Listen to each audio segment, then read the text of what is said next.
कैसे अब लेके आएंगे पटना दूसरी बार में उसको परीक्षा दिलाने। रात अगर मेरा नींद नहीं टूटता मेरी बच्ची को उठा के ले जाते, हम घर किस मुंह से जाते यहाँ से घर। अब तो ये तो सरकार ही जानेगा। एक लड़की का पिता जो है फपक फपक कर रो रहा है और वह अपने साथ हुए अन्याय, अपने साथ हुए अत्याचार का अब हिसाब मांग रहा है, धमकी मिल रहा है उसको। ये कौन सा बिहार बना दिए? किस बिहार की चर्चा हो रही है? क्या हमारा बिहार इस तरह हो गया है?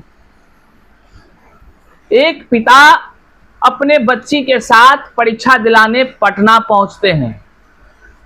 भरोसा ये था उनको महसूस हो रहा था कि भाई रात में हम यहाँ आराम से जो है कि सुरक्षित रह पाएंगे।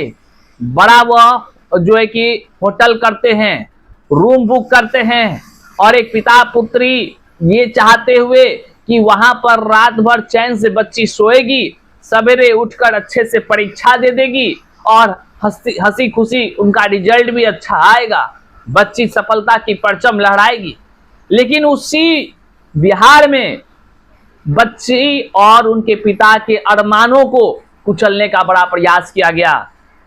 पिता के सामने ही बच्चियों को उठाकर ले जाने की कोशिश की गई और ये सारी चीज होटल के कमरे में होते रहे। एक बड़ा सवाल, बड़ी विडंबना के साथ आज का इस वीडियो को जरूर आप देखिएगा।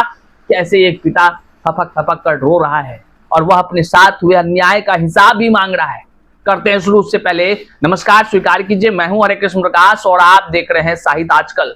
इस वीडियो को जरूर शेयर कीजिएगा क्योंकि साहित्य आजकल का मतलब ही है बस सच्चाई, जो जाननी आपके लिए है बेहद आवश्यक। साथियों, यूं तो हम कभी किसी भी अन्य तरह के चीजों पर वीडियोस कवर नहीं करते हैं, ज्यादातर शिक्षा से जुड़े चीजों को ही आपके सामने रखने का प्रयास करते हैं। लेकिन आज पानी सर से ऊपर हो गया है। आज इसी बिहार में बिहार की बेटियां सुरक्षित नहीं, बल्कि कह लीजिए कि अपने पिता के साथ भी सुरक्षित नहीं है, तो फिर क्या ही हालात होंगे। हम माननीय मुख्यमंत्री सम्राट चौधरी से भी कहना चाहेंगे, हुजूर आप एक बार इन पिता की आवाज को सुनिए, इनके साथ क्या हुआ है जरा वो महसूस कीजिए और फिर उस जगह अपने आप को बैठाकर एक पिताजी के जैसा आप अपने आप को बैठाकर सोचिए और कल्पना करिए, फिर आपके मुंह से एक शब्द नहीं निकल पाएगा। और आप जितने दर्शक देख रहे हैं, आप महसूस कीजिए कि एक बार इस बच्ची के पिताजी आप वहां पर के स्वरूप में आप अगर होते और आपके बच्चियों के साथ अगर इस तरह होता, आपका क्या हालत हो रहा होता।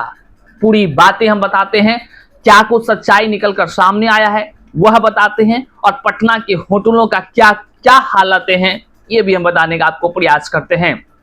देखिए, पूरी जानकारी के साथ हम आपको इस वीडियो में वर्तमान में हुई कार्रवाई को भी अवगत कराएंगे और क्या कुछ मामले हैं, सारी चीजें स्पष्ट हो जाएंगे। अंत तक वीडियो को देखिएगा।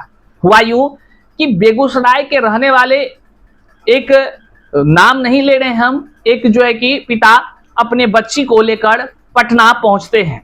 पटना पहुंचते इसलिए हैं क्योंकि उनका जो कल जो पॉलिटेक्निक का परीक्षा था और पहली दफा वो पटना पहुंचे थे।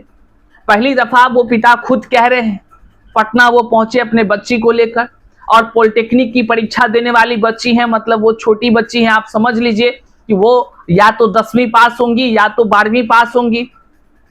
बच्ची पहुंची सेंटर के आसपास, या कह लीजिए पटना की, वहां पर रात हो गया तो उनको लगा, उनके पिताजी को, कि भाई रेलवे स्टेशन सब पे रुकने से ज्यादा बेहतर है कि अपनी बच्ची के साथ जो है कि हम होटल में रुक जाते हैं। होटल एक सुरक्षित स्थान होगा, वकायदा वहां सारे सीसीटीवी वगैरह होते हैं, तो वो सुरक्षा के दृष्टि से बहुत ही अच्छा होगा। और 1000-2000 की क्या बातें हैं वहां सुरक्षा से, और बच्ची चैन से सो तो पाएगी, सुबह अच्छे से परीक्षा तो दे पाएगी। इन्हीं अरमानों को लिए पिता अपने बच्ची को लेकर के पहुंच जाते हैं एक बड़ा सा होटल, देखने में बड़ा भव्य होटल, बड़ा ही सुंदर होटल। तो उनको लगा चलो यहाँ पे अच्छा माहौल होगा। वो वहां पर एंट्री करते हैं और फिर वकायदा जो प्रक्रियाएं होता है, साइन वाइन करके 1000 रुपया देकर, आधार कार्ड वगैरह सारा चीज जो होता है, जो लीगल प्रोसेस है, वो सारा चीज करके उनको 103 नंबर का रूम दे दिया जाता है।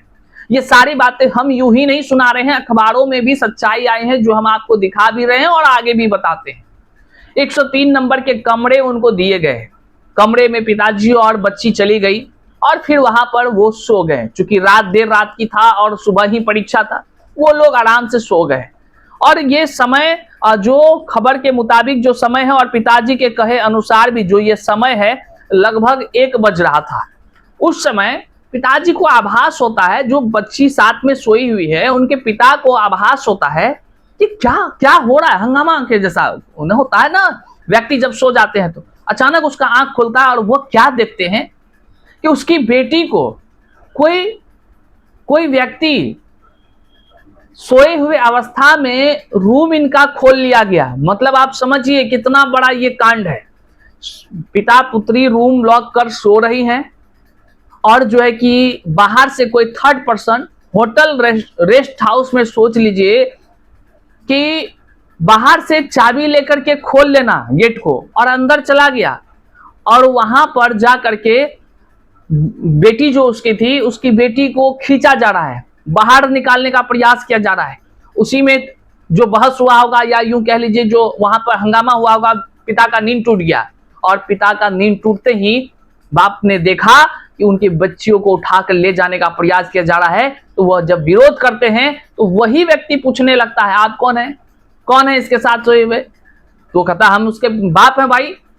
तो वह तुम कौन है? तू मैं होने लगता है और फिर ये तुरंत जो है कि वीडियो बनाना जब शुरू करते हैं तो वह भाग खड़ा होता है। ऐसे में पिता काफी डर जाते हैं, बच्चियां रोने की शुरू कर देती है, काफी डरी सहमी हो जाती है। तब तक पिता अपना भतीजा जो आसपास था उसको कॉल कर तुरंत सारे मामले से अवगत कराते हैं और वह पहुंचता है। उसके बाद जो है कि ये लोग छानबीन शुरू करते हैं, पूछताछ शुरू करते हैं। तो फिर मामला गर्म होना शुरू हो जाता है। जैसे ही डायल 112 को कॉल की जाती है, डायल 112 की टीम जैसे होटल पहुंचती है तब तक होटल का जो स्टाफ था, जो कह लीजिए कि रिसेप्शन काउंटर पर होता है, वह फरार हो जाता है। और फिर पुलिस को जब जानकारी दी जाती है सारी चीजों से, वह रूम का चाबी लेकर एक एक कमरे को तलाश करते हैं। तो वहां का नजारा ही कुछ और होता है, जिसका खबर में यहां दिया गया है कि होटल में कई 2-3 बंगाल की युवतियां थी। अलग अलग पिताजी का बयान है उनका कि अलग अलग कमरों में शराब पीते हुए कई सारे शराब पिए हुए व्यक्ति थे और जो शराबी था वही व्यक्ति जो है कि यहाँ घुसा था। और जो अब अपडेट निकलकर सामने आ रहे हैं, वह अपडेट जो पुलिस कार्रवाई की, किसको गिरफ्तार की, आपको लग रहा होगा कि आखिर इसमें क्या कुछ हुआ। पिताजी कह रहे हैं कि बस 4 लोगों को हिरासत में लिया गया था, उसके बाद पता नहीं क्या कुछ हुआ। लेकिन वो कह रहे हैं कि हम कैसे अपनी बच्ची को लेकर फिर जो है पटना एग्जाम दिलाने आएंगे। पहली दफा तो परीक्षा दिलाने आए थे। हम उस बिहार में जी रहे हैं जहां पे बिहार में कहा जाता है कि बेटी बचाओ बेटी पढ़ाओ। उस राज्य में रह रहे हैं जहां की सुशासन बाबू की 20 साल से सरकार रही। उस राज्य में इस तरह के होटल का संचालन हो रहा है और खुलेआम हो रहा है। शराब की बात खुद उनके पिताजी कह रहे हैं कि होटल में कई लोग शराब पी रहे थे जब पुलिसकर्मी खोले। कई सारे चीजें, ये पिता के साथ जो हाल आते हैं, जरा आप सोचिए उस जगह आप होते तो क्या होता।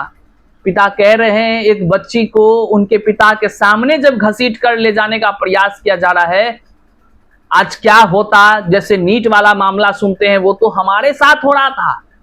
इतना हिम्मत बढ़ जाएगा लोगों का, इतना मतलब विचार लोगों का या होटल संचालकों की मन बढ़ जाएगी कि वह बिना नोक किए कमरा को खोल लेगा और साथ सो रही बच्ची को उठा लेगा। ये क्या हो रहा है सम्राट बाबू, क्या हो रहा है? आखिर इस पिता को न्याय कैसे मिलेगा? और पिता के अनुसार से लगातार जो है कि धमकी आ रहा है और उनको कहा जा रहा है कि तुम केस लड़ पाओगे। तो अब आपको इस वीडियो को शेयर करना चाहिए। एक पिता को, एक उस बच्ची को इंसाफ दिलाना चाहिए जो उनके साथ हुआ। पूरे रात रोते रहे ये लोग, पूरे रात बच्चियां रोती रही और सुबह परीक्षा किस हालात में लोग दे पाएंगे। जो पुलिस प्रशासन ने कार्रवाई की उसके अनुसार से कहा जा रहा है कि होटल में ठहरे थे बाप बेटी, स्टाफ ने युवती से की छेड़खानी, हंगामा। इसमें जब 112 की टीम पहुंची तब क्या हुआ, तो पुलिस ने कार्रवाई करते हुए आरोपी युवक को गिरफ्तार कर लिया है। होटल का मैनेजर फरार है। युवती के पिता के बयान पर रूसरपुर थाने में केस दर्ज किया गया है। होटल के स्टाफ सत्येंद्र कुमार को पुलिस ने जेल भेज दिया है। वह शाहपुर का रहने वाला है। रूपसपुर थानेदार ने इसकी पुष्टि की है। ये कार्रवाई हुआ है। होटल में छापेमारी में बंगाल की 2 युवतियां भी बरामद हुई, जिससे लगातार पूछताछ करने पर बयान बदलते नजर आए। युवती के पिता ने कहा कि 11 बजे रात में होटल पहुंचे थे, हमें नींद आ गई। 12:48 बजे हंगामे के बाद सुनकर हमारी नींद टूटी। हमने देखा एक लड़का मेरी बेटी को हाथ पकड़कर बाहर खींच रहा है। इससे ज्यादा और क्या ही कहें हम। ये क्या हो रहा है? आप लोग जरूर इंसाफ दिलाने के लिए इस वीडियो को जन जन तक शेयर कीजिए। न्याय मिलना चाहिए। और होटलों में जिस तरह के खेल हो रहे हैं उस पर सरकार को शिकंजा कसने की जरूरत है। ये बिहार की गरिमा को इस तरह तार कोई करे और बर्दाश्त हो जाए, ये कतई मंजूर नहीं है। जो दोषी है उसको फांसी की सजा दे देनी चाहिए। ये आज इन बच्ची के पिताजी थे तो बचा लिए, लेकिन सोचिए अगर नहीं होते तो क्या होता। पिता खुद कह रहे हैं हमारे साथ क्या होता कोई पता नहीं, अगर हमारा भतीजा बगल से नहीं आया होता। बहरहाल इस वीडियो को शेयर कीजिएगा। नए अपडेट के साथ हम जल्द आपके बीच पुनः हाजिर होते हैं। बहुत बहुत शुक्रिया।